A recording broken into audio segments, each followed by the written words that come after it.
안녕하세요, 구독자 여러분. 구독과 좋아요는 채널 운영에 큰 힘이 됩니다. 안녕하세요. 저는 충청북도 청주에 살고 있고 현재 요식업 사업을 하는 35살 여성입니다. 3년 전 남편과 1년 남짓한 결혼 생활을 청산하고 이혼을 경험했는데요. 이혼의 결정적인 사유는 남편의 바람입니다. 물론 바람 한 번 피웠다고 이 사달이 난 건 아니고요. 시부모님도 한몫하셨거든요. 지금 생각해보면 제가 자선 사업을 한 것도 아니고 그 사람들에게 다 퍼주면서 살았는데 거의 호구나 다름없었더라고요. 가족의 정이 그리워 앞만 보고 내달렸던 게 제 인생에 오점을 남기며 이렇게 큰 화를 불러올 줄은 몰랐습니다. 그래도 이혼으로 인해 사업에 전념하게 되었고 남부럽지 않은 삶을 살고 있어요. 더욱이 지금은 좋은 사업 파트너이자 천생배필을 만나 좋은 감정 유지하며 잘 지내고 있답니다. 힘들 때 기댈 수 있는 존재가 있다는 게 얼마나 큰 행복인지 새삼 느끼는 중이거든요. 제가 어떻게 이혼하게 되었는지 지금 바로 사연 시작할게요. 기훈 씨, 오늘 점심 장사 만만치 않았죠? 고생 많았어요. 그래도 다른 직원들이랑 합이 잘 맞아서 이 정도지 아니었으면 진짜 죽어났을 거예요. 오늘이 역대급으로 힘들었어요. 힘든 거 나도 알아요. 어차피 오늘 고기도 거의 다 팔았고 일찍 마감하고 직원들끼리 회식하려고 하는데 어때요? 오, 저희야 감사하죠. 설마 근데 가게에서 하는 건 아니죠? 에이, 하루 종일 불판 닦고 고기 굽고 고기라면 진절머리 날 텐데 직원들이랑 이야기해보고 메뉴 정해서 그곳으로 갑시다. 역시 사장님이 젊으셔서 그런가 저희랑 소통이 잘 되네요. 그럼요. 저도 젊은 사람인데 그나저나 기훈 씨 올해 나이가 어떻게 되죠? 저 올해 30입니다. 취업 준비 중이고 지금 평일 파트타임으로만 일하고 있죠? 네, 취업이 잘 안 돼서 좀 민망한데요. 집안 사정이 여의찮아서 뭐라도 하는 중입니다. 근데 그건 왜 물으시죠? 아니, 내가 몇 달 지켜봤는데 나이도 들고 계속 취업 스트레스로 고생하는 것 같아서 제안 좀 하나 하려고요. 제안이요? 제안이라면 어떤? 이쪽 일이 힘들긴 하지만 파트타임 말고 정직원으로 일하는 거 어때요? 월급도 나쁘지 않은 편이고. 정말요? 제가 정직원이라고요? 그래요. 지난번에 회사에 가만히 앉아서 일하는 것보다 활동적인 게 좋다고 들었던 것 같아서 흐흐흐. 식당에서 일한다고 편견까지는 사람도 있지만 그래도 직업에 귀천이 있나요? 하하. 먹고 사는 게 중요하지. 그럼요. 제가 사실 집안 사정이 갑자기 안 좋아져서 당장 일을 해야 하는데 솔직히 취업이 쉽지 않더라고요. 늦게 군대 다녀와서 시기도 늦었고 이래저래 고민이 많았어요. 그래서 제안해드리는 거예요. 지금까지 일해본 거 보면 일머리도 있고 해서. 괜찮으면 이번 주는 좀 쉬고 다음 주부터 정직원으로 일해볼래요? 나 한입 갖고 두 말 안 하는 거 알죠? 네네. 당장이라도 일할 수 있어요. 그럼 다음 주부터는 정직원으로 근무하는 거로 알고 있을게요. 다음 주 월요일에 출근할 때 근로계약서 다시 작성해요. 정말 감사합니다. 열심히 할게요. 남편은 제가 운영하던 가게 직원이었습니다. 파트타임으로 일하던 직원이었는데 성실하기도 해서 눈여겨보고 있었죠. 집안 사정이 여의찮다는 말에 신경이 쓰이기도 했지만 성실하게 일했었죠. 그렇게 남편은 정직원으로 근무하게 되었고 저와 하루 종일 붙어 있다 보니 나이도 같아서 친구처럼 지냈어요. 사실 저는 어려서 부모님이 모두 돌아가신 탓에 보육원에서 자랐습니다. 보육원에서 자라오면서 사회가 만만치 않다는 걸 깨달았고 20살이 되던 해 무작정 서울로 올라왔어요. 부모님이 물려주신 돈으로 혼자 살 집을 마련했고 꾸준히 주식 공부도 하면서 공장, 식당 등 닥치는 대로 일을 시작했습니다. 8년 정도 죽어라 일하니 여유자금이 생겼고 요식업 사업에 뛰어든 거였죠. 기훈 씨, 나 가게 확장 오픈할 거거든요. 지금 하는 일 힘들진 않아요? 어때요? 정직원 되고 늘 하던 거라 괜찮아요. 그나저나 사장님, 지금도 잘 되는데 확장하시려고요? 아, 분점을 낼까도 생각했는데 다른 메뉴로 하나 해보려고요. 국밥으로. 오, 아이템 좋은데요? 저야 뭐 시키는 일만 하니까 까라면 까야죠. 사장님이 힘드실까봐 걱정이고요. 언제부터 날 그렇게 생각해줬다고. 그래서 말인데 국밥집 개업하면 좀 바빠질 거예요. 그쪽 자리 잡을 때까지 신경 써야 하니까 기훈 씨가 여기 맡아줘야 할 수도 있어요. 제가요? 정직원 된 지 얼마 안 됐는데 어떻게 제가 해요? 절 너무 믿으시는 거 아니에요? 지금까지 해온 게 있는데 1년 이상 잘 근무했으면 된 거지. 이제 나 없어도 알아서 잘할 수 있잖아요. 지난번 단체 손님 왔을 때도 대처 좋았고요. 늘 저에게 좋은 말씀 해주시는데 기대에 부응하지 못할까봐 걱정돼요. 괜찮아요. 못하면 못할 수도 있지. 내가 기훈 씨한테 많이 의지하는 거 알죠? 감사해요. 저 사장님, 그럼 조금 있다가 가게 마감하고 잠시 이야기 좀 나눌까요? 드릴 말씀이 있는데 지금 해야 할 것 같네요. 사장님, 오래 기다리셨죠? 아니에요. 내 가게인데 기다리고 말고가 뭐가 있어요. 할 말이 뭐예요? 갑자기 이런 말씀 드리는 것도 좀 웃기는데 사장님께 제안하고 싶은 게 있어서요. 저 사장님한테 좋은 감정 갖고 있거든요.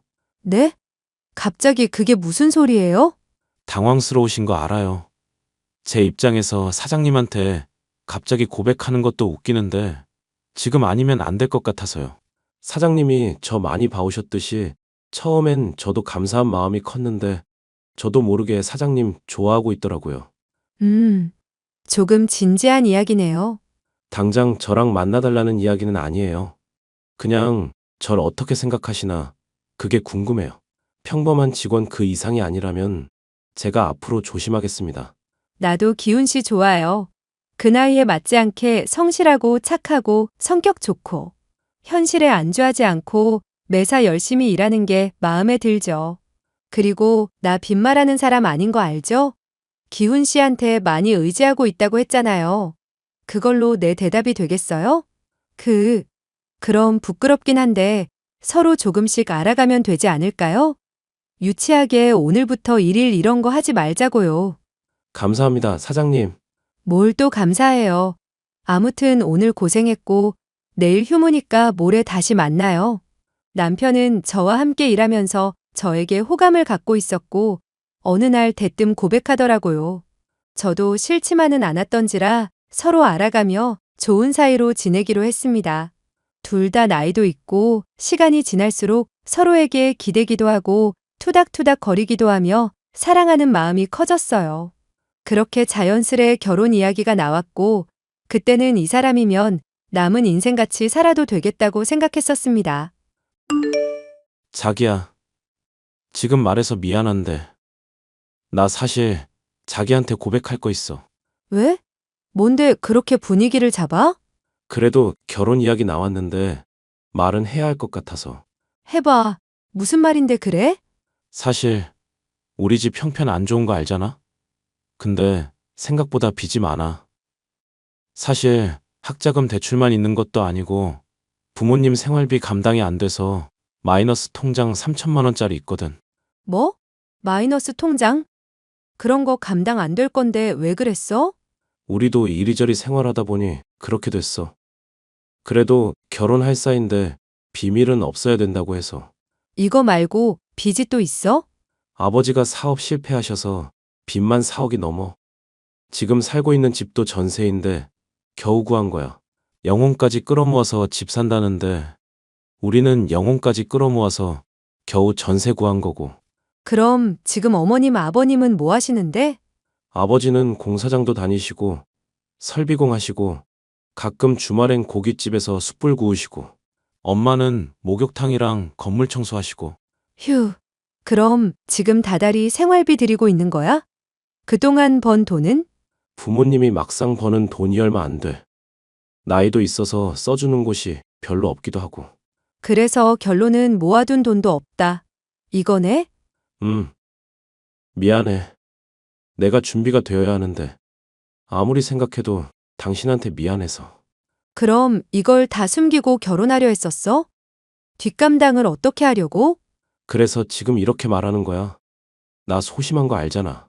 내가 열심히 일해서 돈 모아서 빚 갚을 거야. 그러니 나 한 번만 믿어주면 안 돼?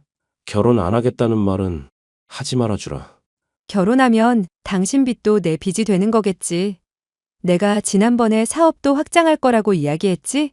그럼 은행에 다닐 일도 많을 거고 어쩌면 당신 명의로 대출도 받고 해야 하는데 신용도가 좋지 않으면 그게 안 되겠지? 그렇지. 내가 면목이 없다. 나도 국밥집 오픈 준비하느라 쓸 수 있는 돈이 얼마 없어. 많이는 아니고 당신 학자금 대출이랑 마이너스 통장, 그리고 어머님, 아버님 앞에 있는 빚 1억 5천 정도 갚아줄 수 있어. 2억 정도만 가능하단 말이야. 살면서 열심히 일해서 갚고 어머님, 아버님도 마땅히 그래야 하고. 그게 정말이야?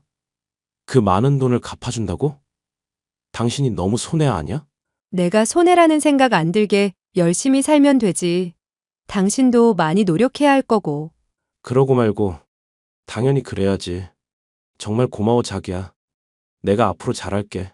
결혼을 앞두고 알게 된 사실이 하나 있습니다.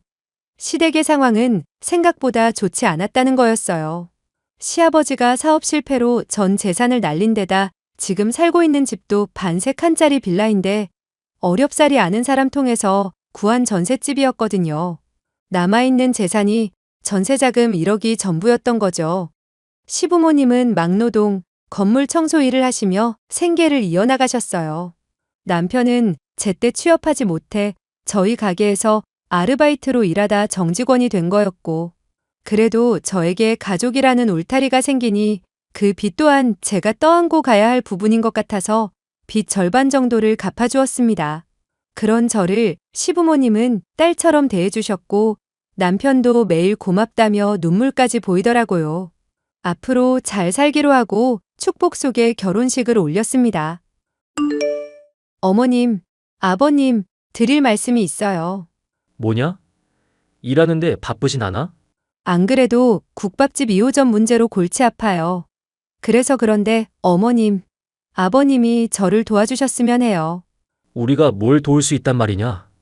괜히 건드려서 잘못되는 거 아닌가 싶다. 세아가 너도 알다시피 내가 지은 죄가 있잖니. 에이, 아버님, 사업하면서 이럴 수도 있고 저럴 수도 있는 거죠. 저도 욕심이 많아서 조금 더 늘려보고 싶거든요. 근데 몸이 한계니까 도와줄 사람이 필요해요. 어머님이 국밥집 경험도 있으시고 아버님도 입맛 까다로우시고 잘 아시니까 괜찮을 것 같은데요? 맞아. 요즘 국밥집 매출 장난 아니거든? 가맹점 계약 제안도 왔는데 일단은 조금 더 해보기로 했어. 이 사람 말대로 도와주라. 나도 좀 부담이 되는구나. 지금 생활비 받아 쓰는 것도 미안한데. 그냥 없던 일로 하자꾸나. 어머님, 그러지 말고 한번 생각해 보세요. 다른 데서 눈치 보면서 힘들게 일하시지 말고 차라리 가게 하나 맡아서 운영해 보시는 게 좋죠. 한두 푼 하는 것도 아닌데 우리가 뭘 어떻게 하니. 세아가 네가 우릴 생각해주는 마음은 고맙지만 우리는 영 부담스러워서. 어차피 직원 몇 명 옮길 거고 저랑 이 사람도 자주 왔다 갔다 할 거예요. 그때마다 부족한 거 파악해서 발주 넣고 하는 건 다 저희가 할 거예요. 어머님, 아버님은 전반적인 매출 관리해 주시면 되세요. 여보, 그럼 월급이나 이런 건 어떡하지? 생각해 봤는데 자리 잡을 때까지는 월급제로 하고 매출 어느 정도 나오면 수익의 30%만 가져오는 거로 하면 될 것 같아. 적어도 매장 유지비나 그런 건 있어야 하니까. 아이고, 그럼 너무 손해 아니냐?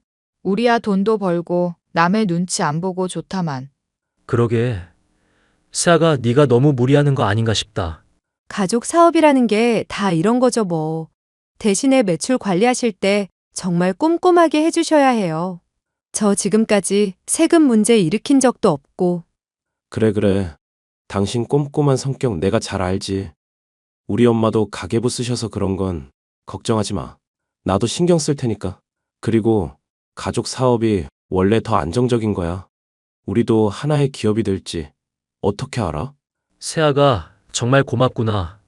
우리가 면목도 없고. 근데 열심히 해보마. 네. 그럼 그렇게 하시는 거로 알게요. 지금 다니시는 곳에 그만둔다고 말씀하세요. 가게 개점하려면 2달 정도 남았어요. 반년 정도 흐르고 새로 오픈한 국밥집 2호점도 많이 자리 잡게 되었어요. 제법 손님이 많이 몰리더라고요. 한 달에 8천만 원 찍은 달도 있을 정도로 매출이 너무 좋았습니다. 시부모님은 엄청난 금액에 처음엔 당황하셨으나 이내 돈맛을 보시고는 태도가 달라지셨어요. 처음에 주던 30% 수익도 미뤄서 준다던가 가게를 돌보기는커녕 놀러 다니려고 하는 경우가 많아졌고요. 남편에게는 국밥집 1호점과 더불어 영업, 홍보 일을 맡겼는데 직원 말로는 제대로 일을 하지 않고 놀러 다니기 바쁘다고 하는 겁니다. 비즈니스 차원에서 골프 모임을 간다던가 접대를 해야 한다며 고급 술집에 간다든가 하는 경우가 많아졌죠. 그러다 가게 매출이 점점 하락세를 보였던 시기가 있었어요. 인터넷에 좋지 않은 후기, 글도 몇 개 올려지길래 안 되겠다 싶었습니다. 알아보니 시부모님이 가게 일의 뒷전이라 전반적으로 미흡해진 부분이 있었더라고요. 평소에 제가 관리를 하긴 했지만 다 눈속임이었고 제가 미처 확인하지 못했던 부분도 상당했습니다. 그걸 고스란히 손님도 느꼈고 국밥의 품질이 저하되기도 해서 손님들 만족도가 낮아진 거였어요. 어머님, 아버님, 요즘 가게 관리가 좀 어수선한 것 같아요. 매출도 예전 같지 않고 지난번에 위생 점검하고 후속 조치는 하셨어요? 예, 그런 건 말하지 않아도 알아서 다 한다. 우리가 얼마나 가게를 돌보는지 몰라서 하는 소리니? 그게 아니라요. 바로 지난주에 점검했는데 문제가 많았잖아요. 어머님도 보셨다시피 식자재 창고하며 김치 냉장고도. 네가 뭘 모르나 본데 그건 잠깐 그럴 수도 있지. 월 매출 1억 가까이 찍은 거 보면 우리가 얼마나 노력하는지 모르니? 그동안 고생하신 거 알죠? 그래도 조금 더 신경 써달라 이 말씀이에요. 그만하면 됐다. 알아서 해결하마. 그리고 너한테 마침 할 말이 있었어. 우리 직원 좀 고용해다오. 네? 직원이요? 지금 있는 직원들로 부족하세요? 주방 이모님까지 새로 구해드렸는데. 너도 알다시피 우리가 나이가 좀 있잖니. 가게만 돌보다가는 우리 삶을 제대로 못 살 것 같더구나. 그래서 개인 시간을 가져보려 한다. 네 시어머니랑 같이 골프 모임도 등록했고 주말마다 등산도 가고 그러려고. 아, 좀 바쁘시긴 했죠. 몇 명이나 구해드리면 될까요? 당장은 못 구해드리고 시간을 좀 주셔야 해요. 네가 사장인데 그냥 가서 일하라고 하면 되지. 고깃집에 직원들 많잖냐. 그 사람들 몇 명만 보내면 되는 일 가지고 너 은근히 까다롭구나. 제가 까다로운 게 아니라 직원들도 각자 하는 일이 있는 건데 갑자기 이러시는 것도 좀 당황스럽고 다른 데 가서 일하라 하면 그것도 웃기잖아요. 그러니 시간을 달라 이 말씀이에요. 사장이 까라면 까야지. 무슨 말이 많대? 그리고 어머님, 제가 지난번에 부탁드린 장부요. 그거 내일 받을 수 있을까요? 갑자기 그건 왜? 수익 배분도 잘 안 되고 명세서랑 달라서 제가 직접 확인하면서 점검 좀 하게요. 우리가 언제 그런 것까지 챙긴다니. 나이든 우리들 고생시키려고 작정했구나. 그런 건 알아서 좀 하면 안 되는 거냐? 어머니, 처음에 가게 개점할 때 제가 당부드린 거잖아요. 다른 건 몰라도 가계부 작성은 철저하게 해달라고요. 지금 인력 관리랑 다른 일 대부분 다 제가 해드리는데 이거 하나 해주시는 게 어려우세요? 세아가 일단 우리도 바쁘니 네가 좀 헤아려 주렴. 휴, 일단 알겠습니다. 아니, 가족끼리 사업하는데 설마 사기라도 치겠어? 넌 사람을 참 이상하게 만드는 재주가 있어. 정말 찌질극치구나. 그러게 말이다. 우리가 이 정도 말했으면 알아들어야지. 그 가계부 작성인가 요즘 인터넷으로 다 한다더라. 왜 손으로 사람 고생시키는 거냐? 우리가 놀고 먹는다 이거야? 편한 거 고집하면 한도 끝도 없고요. 직접 확인하는 차원이라고 말씀드렸어요. 다 필요 없다. 이놈의 가게 때려치우고 말지. 이제 더 이상 일하기 싫다. 내가 며느리 눈치 보면서 살아야 해? 어머니, 갑자기 이러시는 건 좀 아니죠. 갑자기 안 하신다고 하면 제 입장이 뭐가 됩니까? 그건 우리가 알 바가 아니지. 네가 그 잘난 사장이니까 네가 알아서 하렴. 어머니. 여보, 어머님이랑 아버님 정말 너무하신 거 아니야? 갑자기 이렇게 일을 안 하신다고 하면 어떡해?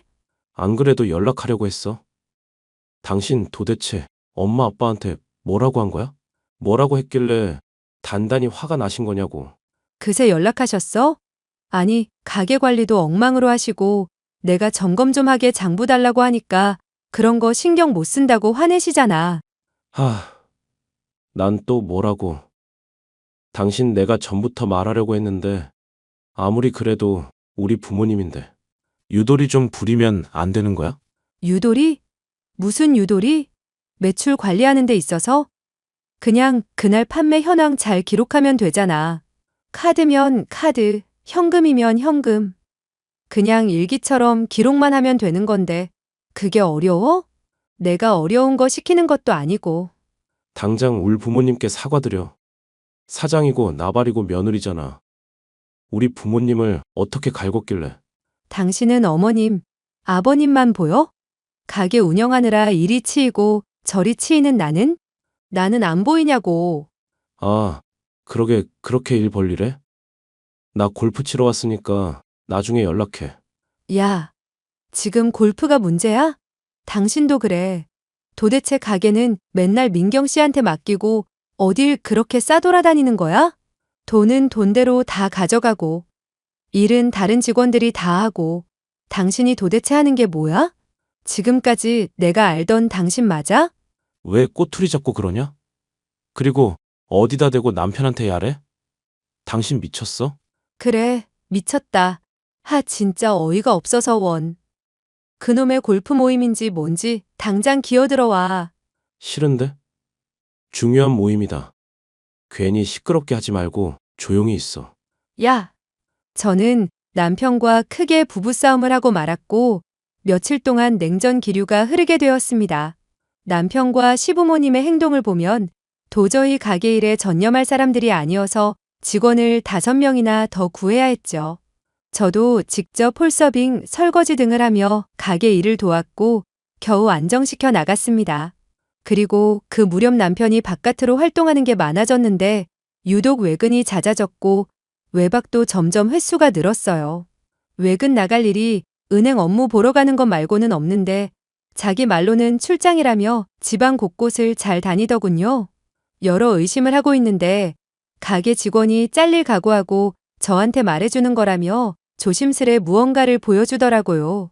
가만 보니 남편과 예전에 잠시 일하던 여자 아르바이트생이었습니다. 어찌나 다정한 모습인지 누가 봐도 커플이었죠. 남편이 바람 피우고 있다는 의심은 확신이 섰고 가게 직원이 건네준 증거들 모두 모았습니다. 다른 직원들도 공공연하게 알고 있던 사실이고 하나같이 제보를 해주더군요. 바로 이혼 준비에 들어갔죠. 더 이상 함께 살 이유가 없었거든요. 그런데 말입니다. 도둑이 제 발 저린다더니 남편이 먼저 제게 말하더라고요. 여보, 나 할 말 있어. 가게는 뒷전이고 밖으로 나돌기만 하는데 아무것도 터치 안 하는데 무슨 할 말? 왜 그렇게 날이 서 있어?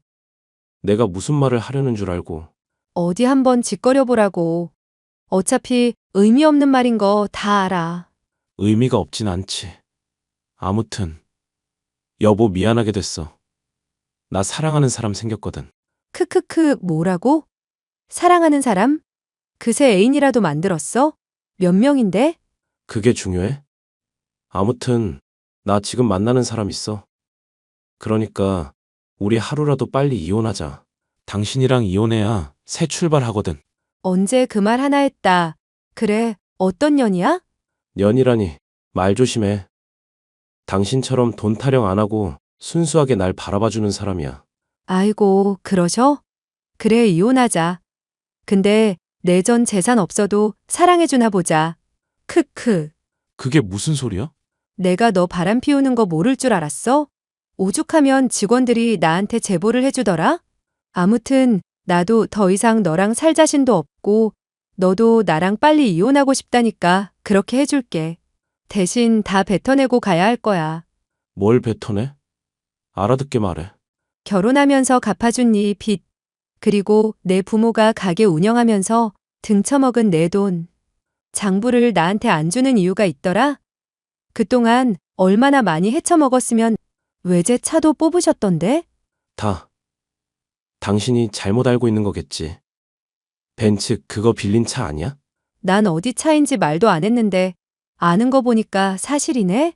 어머님, 아버님 앞으로 되어 있는 가게 이제 손도 못 대실 거야. 그리고 그동안 매달 들이던 생활비, 뒷주머니 찬 돈, 내가 갚아준 빚 다 토해내. 그리고 내가 네 명의 통장에 넣어준 비상금. 그거 야금야금 썼지?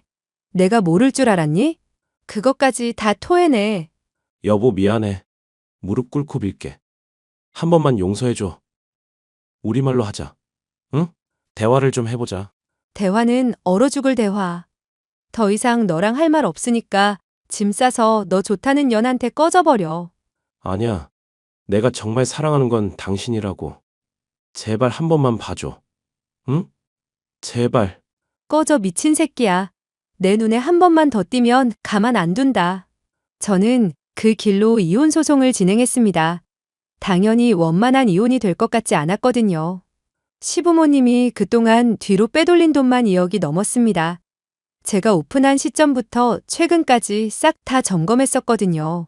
며칠 밤을 새워가며 개고생했는데 그 결과가 이거라니 좀 아쉽습니다만 이걸로 확실해진 거 아니겠습니까? 아무튼 워낙 증거가 명백해서 위자료랑 보상금 명목으로 1억 7천만 원 받아냈습니다. 외제차까지 팔아서 다 넘기라고 하고 싶었지만 자존심 어쩌고 하길래 그냥 뒀어요. 뭐 그래봤자 한 달 정도 뒤면 강제 집행돼서 압류될 예정입니다만 그때까지 실컷 하고 다니라죠 뭐. 그 뒤로 어떻게 됐냐고요? 수입이 없어지니 남편을 비롯한 시댁 식구들은 저에게 들러붙기 시작했어요. 막상 자기들이 무언가를 해보려고 하니 제대로 된 정보도 없고 인맥도 없고 자본도 없으니 될 턱이 있나요? 저는 모든 연락처를 차단했고 접근 금지 명령까지 신청해버렸습니다. 3년이 지난 지금은 매출이 점점 올라 지점마다 월 1억이 넘을 때도 있을 정도로 아주 실적이 좋아요. 방송 출연도 하고 유명 인플루언서들도 찾아와서 그런지 홍보가 잘 되더군요. 그렇게 정신없이 시간을 보내며 사업에 몰두하다 보니 지금의 남자친구를 만나게 되었습니다. 같은 아픔을 지닌 사람이고 사업적으로나 개인적으로 저를 많이 도와주는 사람이죠. 앞으로 더 승승장구하면서 좋은 감정으로 좋은 인연 이어 나가도록 하겠습니다. 제 사연은 여기서 마치도록 할게요.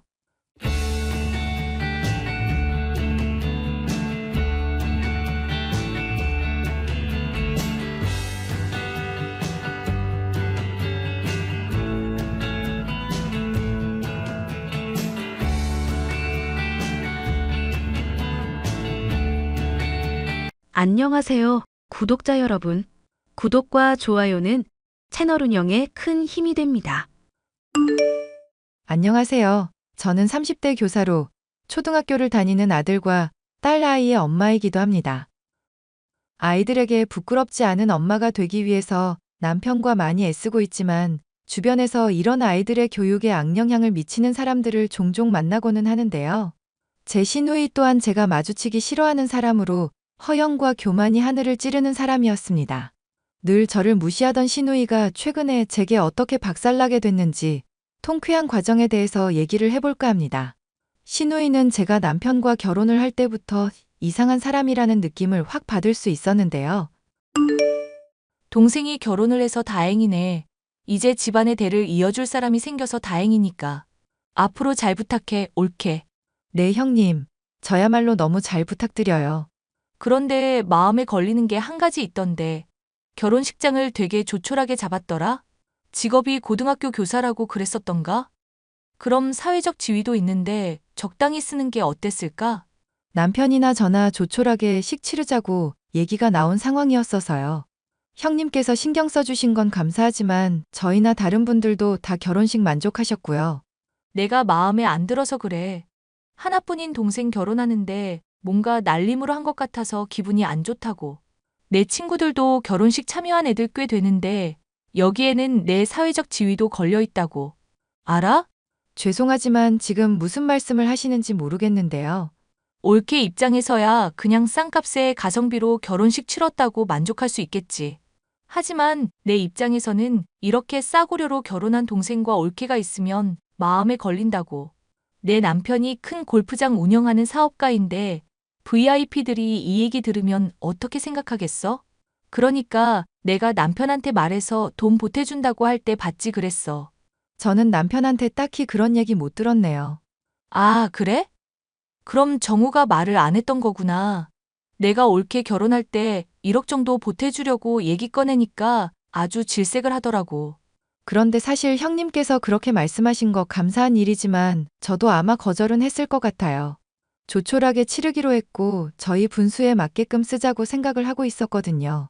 아무래도 과소비를 하다 보면 점점 사람이 돈 쓰는 거에 중독되고 낭비하게 되잖아요. 올케, 지금 말을 좀 이상하게 한다? 결혼식 치르는 동안 뭐 이상한 거라도 주워 먹었어? 얘길 들으면 꼭 내가 과소비하고 사람들한테 사치 부리는 사람인 것 같네? 아니요, 형님께서 그렇다는 말이 아니라 제 기준에 과한 돈은 쓰기가 좀 마음에 걸린다는 거죠. 지금 말한 얘기가 바로 그 얘기 아냐? 동생이랑 결혼했다고 호의로 대해줬더니 사람을 무슨 졸부 취급을 하네? 아, 그래. 올케는 고등학교 애들 가르치는 교사로 교양이 넘치는 사람이지만 난 남편 잘 만난 덕분에 돈이나 펑펑 써제끼고 다니는 형편없는 여자라 이거네? 저는 그렇게 말씀드린 적 없는데요. 형님, 전 단지 검소한 게 제 취향이고 좋아서 그런 거예요. 위선 떨지 마. 올케. 앞으로 내가 지켜볼 테니까 내 성질 안 건들게 조심하고. 이번은 내가 그냥 좋게 넘어갈 테니까 말대꾸 하지도 말고. 호의를 거절했을 뿐인데 무슨 자격지심이라도 있는 사람처럼 자기가 교양이 없다는 둥 별의별 말을 다 하면서 절 나쁜 사람 취급을 하는 시누이. 이때부터 결이 안 맞는다 싶은 사람이었는데 가족 모임을 하고 나면 항상 제게 시비를 거는 게 일상이었습니다. 올케. 학교 선생님은 나중에 연금 같은 것도 따로 받을 수 있다며. 그거 다 합치면 한 10억 정도 되고 그러나? 아니요, 뭐 그렇게까지는 안 되죠. 나중에 애들 대학 보내고 집 장만해주고 이러면 열심히 저축해야 하는 상황이에요. 저나 남편이나 월급 받는 처지니까. 에이, 내가 또 한 소리 할까봐 지레 겁먹기는. 그럼 공부도 엄청 많이 했어야 했겠네? 이번에 가족들 모였을 때 보니까 막 영어도 유창하게 사용하고 그러더만. 열심히 공부하기는 했는데 외국 간 게 아니라서 유학파만큼은 못해요. 그냥 기본적인 영어, 남들보다는 조금 많이 아는 정도라. 아, 내가 대단하다고 한 게 별거 아니라 이거네? 올케 은근 사람 칭찬을 돌려가기로 화답하는 경향이 있다? 아니요, 아니요. 그런 의미로 말한 게 아니라 칭찬받는 게 쑥스러워서요. 그럼 그렇다고 말을 하면 되지. 왜 사람 무식한 거 가지고 돌려가고 그래? 나도 영어 본격적으로 배웠으면 남들보다 훨씬 유창하게 할 수 있었어. 단지 기회가 없고 공부할 시간이 없었을 뿐이지 하면 제대로 했다고.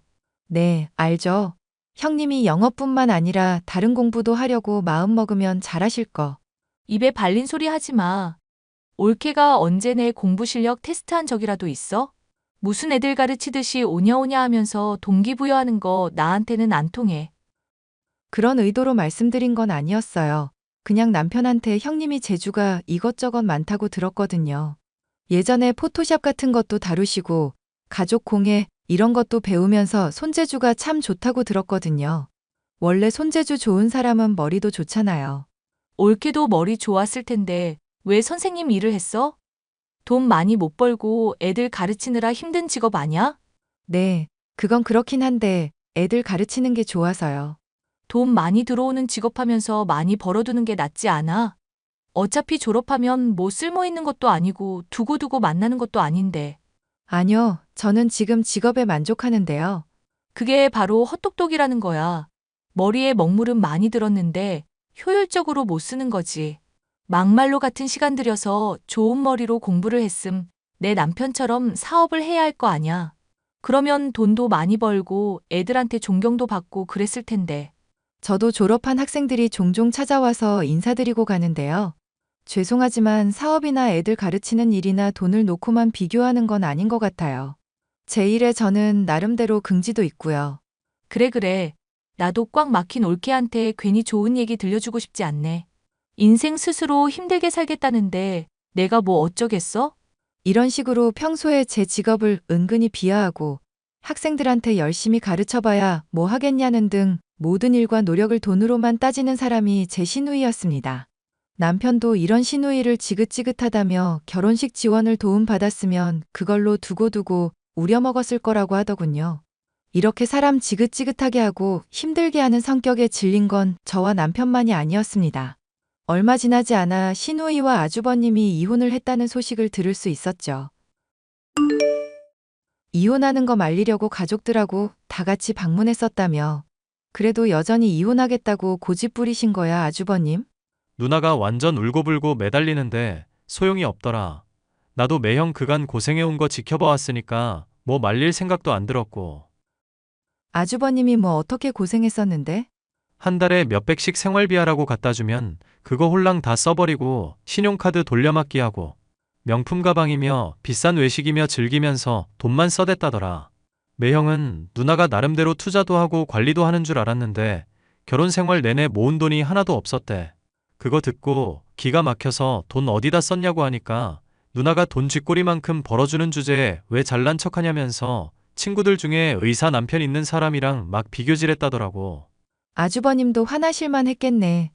열심히 일했는데 그렇게 쓰기만 쓰고 존중도 안 해주니까. 원래 말 함부로 하고 자격지심 많은 사람인 건 알았는데 남들하고 그렇게 끊임없이 비교하면서 매형도 깔아볼 줄은 몰랐어. 그동안 이거 말고도 들은 일화가 한둘이 아닌데 이 정도면 솔직히 이혼해야겠다 싶어. 결국 이혼을 당한 시누이는 그래도 사업하는 남편을 둔 덕분에 많은 위자료를 받을 수 있었지만 정신을 못 차리고 오히려 명품 자랑이며 허세는 더더욱 심해져만 갔죠. 왜인지 모르겠는데 제 앞에서는 엄청 자랑을 하고 남편에게는 몰래 돈을 빌리려고 한 적도 있었습니다. 여보, 누나가 돈 빌려달라고 얘기 꺼내고 그러진 않지? 나한테는 아쉬운 소리 해가면서까지 막 1,000만 원만 빌려달라 그러더라고. 나한테야 왜 그런지 모르겠는데 돈 얘기 한 번도 안 하셨어. 그런데 왜 그렇게 돈이 또 금방 부족해지신 거래? 이혼할 때 받은 위자료가 적지는 않았었던 것 같은데. 몰라. 말로는 어디 투자했다가 다 날렸다고 그러는데 내가 보기엔 그냥 과소비 때문이야. 명품 가방이며 구두는 잔뜩 사대고 비싼 음식은 먹고 다니는데 돈은 또 벌지도 않거든. 누나, 아무래도 노숙자 신세는 져야만 정신 차릴 모양인가 봐. 어머님이랑 아버님이랑 당신이 좀 같이 말려봐야 하는 거 아냐? 이러다가 신용 불량자 되시겠다. 엄마랑 아빠도 완전히 두 손 두 발 다 들었어. 딸 자식이라지만 그냥 신용 불량자 되게 내버려 두라시네. 아무리 옆에서 타이르고 좋게 말해도 알아먹질 않는데 어떡하겠어. 그래도 당신은 안 괴롭힌다니 다행이다. 아니, 돈 얘기는 나한테 안 하는데 대신 다른 걸로 나 괴롭혀. 맨날 명품 가방을 어디서 샀네. 구두가 어떤 모양인데 한정판이네 하면서 시도 때도 없어. 맞장구 제대로 못 쳐주면 열폭하냐, 자기 무시하냐 등등 온갖 소리 다 하는 거 아니까 아주 힘들다. 당신 뭔가 잘못 생각하고 있네. 그게 무슨 소리야? 내가 잘못 생각하고 있다니. 지금 누나 아빠랑 엄마도 손 놓은 상태라니까. 나도 오래전부터 누나 포기하다시피 했고. 그런데 당신이 괜히 받아주고 그럴 필요 없어. 당신이 뭐 빚진 거 있는 것도 아닌데 왜 그런 얘기를 들어야 해. 듣고 보니 맞는 말이긴 하네. 내가 왜 그랬지? 그리고 누나가 은근 학업 컴플렉스 있어서 당신한테 스트레스 풀려는 걸 수도 있어. 얘기 들어주는 게 고마워서 말하는 게 아니라 그냥 자기 감정 쓰레기 통하라고 당신 찾는 거 확실하다니까. 듣고 보니 그런 것도 같다. 아니, 얼마 전에는 애들이 듣는 데서 엄마가 돈 못 벌어서 어떡하냐는 둥 온갖 소리를 다 하더라니까. 당신도 봤으면 진짜 속 터졌을 텐데. 앞으로는 집에 괜히 부르지도 말고 거리 두면서 대면대면하게 지내. 애초에 얘기 들어주고 자시고 할 필요도 없으니까 당신이 그냥 컷해버리라고. 알겠어. 나도 더는 참고만 있진 말아야겠다. 남편과 종종 이렇게 다짐을 하면서 신우이한테 따끔하게 한마디를 해야겠다. 생각을 했었는데요. 이혼을 당한 처지가 불쌍하기도 하고 얼마나 자존감이 부족하면 물건 사느라 빚까지 져가면서 제게 자랑을 해댈까 싶기도 했습니다. 적당선에서는 참고 있었는데 어느 날부터는 아이들에게 엄마 아빠가 가난하니까 너희들이라도 성공하라는 둥 헛소리를 하며 점점 선을 넘더라고요. 형님, 애들한테 이상한 소리 좀 하지 말아주세요. 저희 나름 정해두고 있는 교육 방침이 있는 건데 자꾸 용돈이라면서 10만 원씩 쥐어주지도 말아주시고요. 아니, 애들 어릴 때부터 경제관념 심어주려고 한 건데 그게 뭐 그리 잘못이라고? 그럼 내 사랑스러운 조카들이 나중에 거지 신세 되는 거 보고만 있어? 거지 신세라뇨. 무슨 말씀을 그렇게 하세요. 애들 잘 크고 있고 건강하게 잘 자랄 거예요. 돈은 좀 부족해도 정신이 건강한 사람으로 키울 거라고요. 지금 옳게 나 저격하는 거야? 돈만 펑펑 써대고 정신에 하자 있는 사람이라고. 매번 이런 얘기할 때마다 논점 흐리지 좀 마세요. 저는 형님이 정신에 하자 있는 사람이라고 말한 게 아니라 애들을 바른 사람으로 키우겠다고 얘기한 것 뿐이에요. 내가 애들한테 돈 주고 나서 이런 말 하는 거 보니까 날 저격한 거 맞잖아. 옳게 좀 배웠다고 사람 무시하고 그러는 거 아냐. 어차피 공부 많이 해서 서울대 나와도 나중에 취직하면 결국 월급쟁이 신세밖에 더 돼? 나같이 돈 많은 사람들 밑에서 일하는 신세밖에 더 되냐고. 형님이 무슨 말씀하시는지도 알겠고 좋은 의도로 그러는 것도 알겠어요. 하지만 남편이랑 저랑 정한 교육 방침을 형님이 멋대로 바꾸실 수는 없어요. 그리고 애들한테 엄마 아빠 비하하듯이 가난이니 어쩌니 그런 말씀도 말아주시고요. 아, 그러니까 나는 애도 없는데 돈만 써대는 정신 나간 년이라 이거네? 옳게 요즘 좀 사람 마음에 든다 싶더니 또 이렇게 삐딱선을 탄다? 형님이 저희한테 그동안 했던 걸 생각해 보세요. 그리고 솔직히 말하면 형님 이제 돈 많으신 것도 아니잖아요. 뭐? 돈이 뭐가 어쩌고 어째? 나 남는 게 돈인 사람이야. 돈 썩어 남아서 조카들한테 용돈 10만 원씩 쥐어주는 거 몰라? 남편한테 돈 빌려달라고 한다면서요. 어머님, 아버님도 말씀하셨는데 신용카드 빚 때문에 카드 돌려막기 하시는 중이라면서요. 와, 어이가 없다. 내가 그건 한때 과소비했었는데 지금은 안 그래. 부자는 망해도 3년은 가는 거 알고 있지? 하물며 내 남편, 골프장까지 가지고 있던 알부자였어. 그런 남편 뒀던 내가 당연히 건물 한 두 채쯤은 가지고 있는 게 맞지 않겠어? 그럼 남편한테는 왜 돈 빌려달라고 하신 건데요? 급하게 건물 관련해서 돈이 나갈 때가 있어서 그랬던 거지. 무슨 사람을 거지 보듯 취급하니까 어이가 없네? 나 없는 돈까지 빌려가면서 허세 부리는 사람 아냐? 올케가 거지처럼 산다고 남까지 거지처럼 취급하지 말아줬으면 좋겠네? 저는 거지 취급한 적 없고 제가 거지라고 생각한 적도 없는데요. 오히려 돈 좀 있다고 사람 무시하는 쪽이 더 문제 있는 거 아닐까요? 돈 문제 신경 안 쓴다 해놓고 결국 올케도 나 공격한 건 돈 아니었어? 결국 똑같은 속물이면서 위선 떠는 올케보다야 내가 100배는 낫고 진실된 사람이지. 하여튼 이래서 헛똑똑이들은 안 된다니까. 아, 그럼 형님은 항상 진실된 사람이라 이거네요? 당연하지. 멀쩡히 달려있는 똑똑한 머리 어디다 쓰고 그런 멍청한 질문을 해? 그럼 형님이 쓰시는 물건들 중에 가품은 하나도 없이 다 진짜겠네요? 그러니까 왜 자꾸 그렇게 멍청한 질문을 하냐고. 나는 가짜 취급 안 해. 진짜만 취급하지. 돈 쓸 때는 할인 적립 이런 것도 안 해. 왜? 거지같이 몇백 원에 벌벌 떠는 올케랑은 다르게 진짜 부자거든. 제가 보기에는 신우이가 어떻게든 제게 말싸움을 이기려고 거짓말을 하는 것처럼 보였죠. 저는 제가 한때 가르쳤었던 제자에게 신우이의 말이 진실인지 아닌지를 파악해보기로 했습니다. 신우이가 SNS며 프로필에 올린 사진들을 전송하면서 진짜인지 가짜인지를 알려달라고 부탁을 해보았는데요. 선생님, 신우이 분이 올린 사진들이며 물건들 이거 죄다 가짜인데요. 진짜처럼 보이려고 택이며 마감이며 직접 좀 손보기는 한 것 같은데 자세히 보면 다 티가 나요. 그래? 그게 왜 가짜인 거야? 내가 보기에는 진짜 같아 보이는 것 뿐이던데. 이거 다 설명을 드리기 어려운데 혹시 왜 가품인지 진품인지 알려 하시는 걸까요? 아니, 내 시누이가 명품 가방이며 구두 같은 걸로 자랑하면서 우리 애들 교육 안 좋은 말들 아무렇지 않게 하는 사람이거든. 내가 어지간하면 참으려고 하는데 자꾸 이 사람이 선을 넘잖아. 내 교사 직업도 비하하고 제자들 가르쳐봤자 하등 쓸모없다. 이러면서 제가 일하는 직장에서도 그런 사람들 있어요. 돈은 많은데 마음이 빈곤한 사람. 솔직히 선생님 말씀만 들으면 되게 본인이나 남들이나 힘들게 하는 분 같네요. 하여튼 그렇게 됐으니까 가품이나 명품 구분하는 방법 좀 알아둘까 해서 본인이 나보고 위선자라고 하면서 자기는 늘 진짜만 쓰고 진실된 사람이라잖아. 그럼 가품 같은 거 밝혔을 때 어떻게 당황하나 보고 싶기도 하고. 사진으로는 사실 잘 구분이 안 될 수도 있는데 나중에 한번 지갑 같은 거 안쪽도 살펴보세요.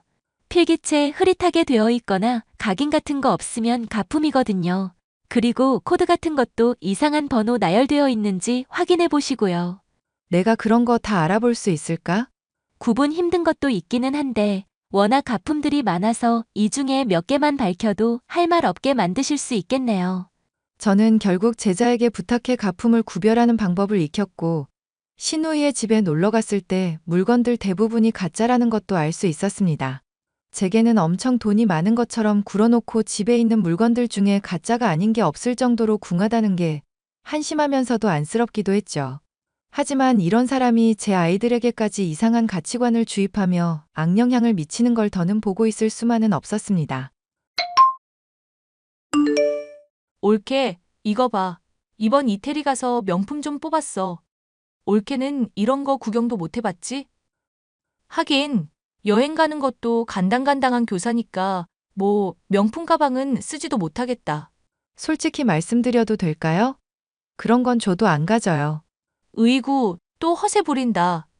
허세. 이게 얼마짜리인 줄이나 알고 그러는 거야? 솔직히 비싼 물건이 품질도 좋은 거 몰라? 당연히 비싼 물건 저도 좋아는 하죠. 그런데 그게 싫다는 건 다 가짜라서 안 가진다는 뜻이었어요. 이제 하다 그런 식으로 남을 까내리는 거야? 아, 진짜 구질구질하다 못해 안쓰럽기까지 하다. 지갑 안쪽에 각인도 없고 택번호도 제작 시기를 뜻하는 건데 완전 이상하게 되어 있던데요. 시계도 명품이라고 해놓고 완전 무게도 가볍던데. 이거 말고도 하나하나 다 가짜인 이유들 알려드릴까요? 올케가 그걸 어떻게? 아이고, 당황하셔서 이제 거짓말하는 것도 잊어먹으셨나 보다. 그야 형님이 쓸모없다던 제자 인맥 좀 동원해봤죠. 아니, 어떻게 그렇게 가품을 가지고 잘난 척을 하실 수가 있어요? 저라면 창피해서 절대 그렇게 못했을 텐데. 올케, 이거 남들한테는 절대 말 안 할 거지?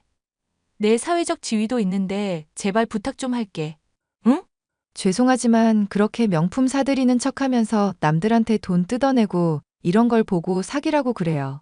제 가족들부터 일가 친척분들까지 죄다 알려야겠으니까 그렇게 아세요. 올케, 내가 미안. 내가 잘못했어. 앞으로 올케 애들 교육에 절대 참견 안 할게. 지금 그것 때문에 나한테 화난 거 맞잖아. 응? 솔직히 형님을 위해서라도 이건 다 알려야 될 일이라고 생각해서요. 죄송하지만 저는 누구처럼 위선 떨거나 거짓말하기 싫어하는 성격이거든요. 올케, 제발. 내가 잘못했다잖아. 나 남편한테도 이렇게 안 빌었어. 저는 시누이가 그간 해왔던 거짓말들을 다 까발렸습니다. 가족들이며 친척들이며 놀라긴커녕 그게 당연하다는 식으로 받아들이는 걸 보니 시누이가 그간 해왔던 행실을 충분히 짐작할 수 있을 정도였죠. 시누이는 그 뒤로도 여전히 정신을 못 차리고 돈을 펑펑 써대다가 지금은 신용불량자가 되어 파산 신청을 준비 중이라고 하는데요. 그 와중에도 여전히 정신을 못 차리고 사채빚을 내어 사치를 부리는 걸 보면 아직도 인간이 되려면 한참은 멀었다 생각이 들 뿐입니다. 아이들의 교육을 위해서라도 거리를 두고 무슨 일이 있든지 절대 신경도 쓰지 않을 생각이에요. 사연 끝까지 들어주셔서 감사합니다.